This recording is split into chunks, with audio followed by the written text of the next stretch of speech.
लगभग 1,20,000 रुपए आपको FNO में खोते हुए देखे हैं। ज्यादातर उसमें ऑप्शन ट्रेडर्स ने पैसा खोया है। So what is happening is because of option trading, you're seeing wealth flow from the masses to a select few. कि एक ही दिन में कितना बड़ा स्ट्राइक प्राइस में मूवमेंट हो रहा है, ये क्या दर्शा रहा है?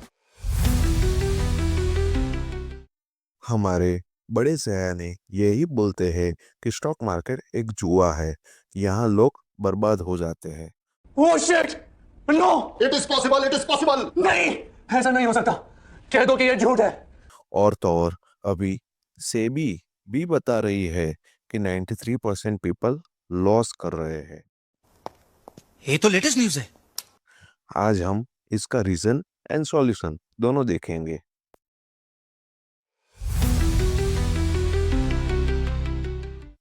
आपको ग्रीड यानी लालच बहुत है, सबको रुपया कमाना है, ये बात गलत नहीं है, लेकिन आपको तो रातों रात में करोड़पति हो जाना है।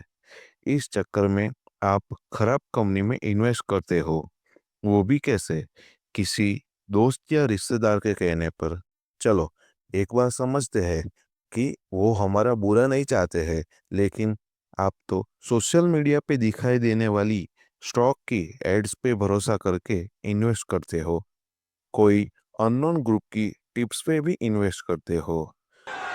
जलवा है हमारा। गुजरात में एक कहावत है, पार की आस सदा निराश, यानी आप किसी और पे डिपेंड रहोगे तो आपको निराशा ही मिलती है। अब तो मार्केट में गेमिफाइड ट्रेडिंग एप्स भी आ गई है, जिससे आप कहीं से भी ट्रेड इजीली ले सकते हो और यहाँ पे भी ग्रिड अच्छा काम करता है। एक एग्जांपल देखते हैं। सुरेश के पास 1000 रुपीज है।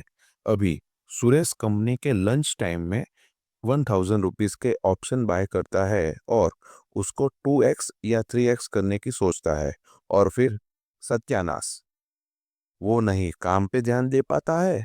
और ऑप्शन का तो हाल आपको पता ही है।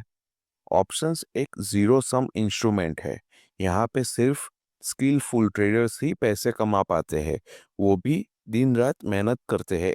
और सूरज को तो 1 घंटे के लंच टाइम में इजी मनी कमानी है, आपको जल्दी रिटर्न बनाना है, लेकिन मार्केट तो सिर्फ अच्छे पेशेंस यानी धीरज वाले इन्वेस्टर को ही रिटर्न देता है।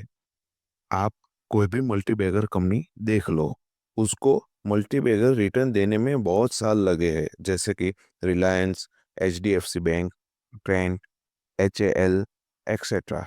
और यहाँ पे आप mister Warren Buffett, late mister Rakesh Jhunjhunwala, mister Vijay Kedia का एग्जाम्पल भी देख सकते हो कि उनके रिटर्न कितने सालों में बने हैं।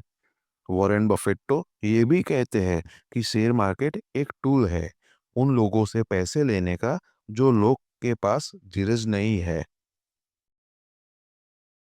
बात तो सही है। कुछ लोग ऐसे भी है जो बुल मार्केट में आए होते हैं, यानी इस टाइम पे आप खराब स्टॉक भी खरीदोगे तो भी आपको रिटर्न मिलता है, और ऐसे टाइम पे किसी को लगता है कि साला अपुनिश भगवान है।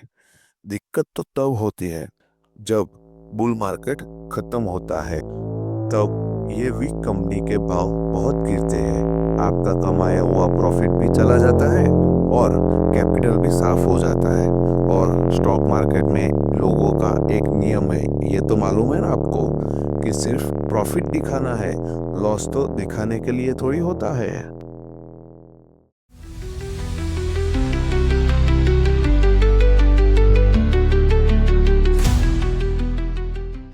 नहीं, आप गलत सोच रहे हो, यहाँ पे रिटेल इन्वेस्टर की बात हो रही है। हमारा सुरेश यहाँ पे स्मार्ट है, वो जब मार्केट में थोड़ी बैड न्यूज़ चल रही हो और म्यूचुअल फंड में अच्छे रिटर्न आ रहे हो, तब प्रॉफिट निकालता है, ये सोच के कि मार्केट जब नीचे आने वाला है तब मैं इन्वेस्ट हो जाऊंगा। पैसा ही पैसा होगा। लेकिन मिस्टर मार्केट यानी स्टॉक मार्केट सुरेश से भी होशियार है और मार्केट कभी नीचे आया ही नहीं। इसी वजह से म्यूचुअल फंड का रिटर्न अगर 16 से 17% आ रहा है, पर उनके ही निवेशकों का रिटर्न 6% आ रहा है। तेरे पास कोई और रास्ता है? स्टॉक मार्केट में इन्वेस्ट करके रिटर्न बनाने के दो उपाय है। पहला है डायरेक्ट इक्विटी या फिर पीएमएस यानी पोर्टफोलियो मैनेजमेंट सर्विसेज। दूसरा है म्यूचुअल फंड। अगर आपके पास बहुत बड़ा फंड नहीं है तो आप म्यूचुअल फंड से शुरुआत कर सकते हो। इससे आपको दो फायदे मिलेंगे। पहला है टाइम के साथ आपका फंड बड़ा हो जाएगा और दूसरा आपकी एक्टिव इनकम को बढ़ाने के लिए आपको टाइम मिलेगा। यानी जॉब करने वाला व्यक्ति अपनी स्किल्स बढ़ाने में ध्यान दे सकता है, जैसे कि उसकी सैलरी बढ़ेगी, और दूसरा बिजनेसमैन अपना बिजनेस को आगे बढ़ाने में ध्यान दे सकता है। ये होगी विन विन सिचुएशन। हाँ, यहाँ आप म्यूचुअल फंड के फंड मैनेजर पे भरोसा सिर्फ नाम का नहीं होना चाहिए, जैसे हमने आगे सुरेश की बात बताई। अगर आपके पास बहुत बड़ा फंड अवेलेबल है और मेहनत नहीं करनी है तो आप पीएमएस यानी पोर्टफोलियो मैनेजमेंट सर्विसेज को भी पसंद कर सकते हो। या फिर अगर आपको डायरेक्ट इक्विटी में इन्वेस्ट करना है तो इसके लिए आपको कंपनी के फंडामेंटल्स और कंपनी के बिजनेस के ऑपरेशंस के बारे में समझ होनी बहुत ज़रूरी है। इससे आपको अपनी वेल्थ जनरेशन की प्रोसेस आसान हो जाएगी। मस्त प्लान है। आशा है कि आप सही तरीके से आगे बढ़ेंगे। अगर कोई क्वेश्चन है तो कमेंट में बताइए। प्लीज़ ये वीडियो को उन लोगों के साथ शेयर कीजिए जिनकी फाइनेंस की जर्नी में आप हेल्प करना चाहोगे। जय Hind. Stock markets across Europe and the US tumbled today. Bull run in the Indian market seems unstoppable. Fueling the Sensex and the Nifty continue to hit new highs. The Nifty today we clocked a new record high today. The stock market is higher. It's out.